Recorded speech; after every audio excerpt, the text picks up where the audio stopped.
হ্যাঁ বন্ধুরা, শাওলিস ডায়েরিতে সবাইকে ওয়েলকাম। আশা করি তোমরা সবাই ভালো আছো আর তোমাদের ভালোবাসায় আমিও ভালো আছি।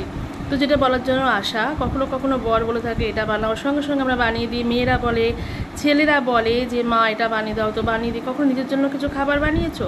একদম বন্ধুরা, নিজের জন্য কিন্তু অবশ্যই বানিয়ে খাবে। এই যেমন দেখো, আমি আজকে বাড়িতে কেউ নেই, ফাঁকা বাড়ি। হঠাৎ করে বসে বসে পদ্ম পলাশের কীর্তন দেখছিলাম, তো দেখতে দেখতে মনে হলো একটু কিছু খেলে ভালো হয়। তো কেউ নেই, নিজের জন্য আজকে পাস্তা বানিয়েছি আর খুব সুন্দর করে বানিয়েছি। বানিয়ে টানিয়ে হ্যাঁ, অবশ্যই বাড়ির বাকিদের জন্য রেখে দিয়েছি। সবাই একে একে ঘরে ঢুকবে আর অবশ্যই খাবে, কিন্তু কেউ তো আমাকে বলেনি কিছু বানাতে, আর প্রয়োজনও ছিল না। আমি আমার খেতে ইচ্ছা করছে বলে বানিয়েছি। আর পাস্তা বেশ অনেকটা খাওয়া হয়ে গেছে, এটুকু পড়ে আছে। অবশ্যই আবার তোমাদেরকে বললে তোমরা হয়তো বিশ্বাস করবে না যে মিথ্যে কথা বলছি। তাই খেতে খেতে ভাবলাম ভিডিওটা তোমাদের সঙ্গে শেয়ার করি আর খাই। তো যেটা বলার জন্য আসা, যে নিজেকে সময় দাও, নিজেকে ভালোবাসো, নিজের জন্য খাবার বানাও, নিজের জন্য সাজুগুজু করো।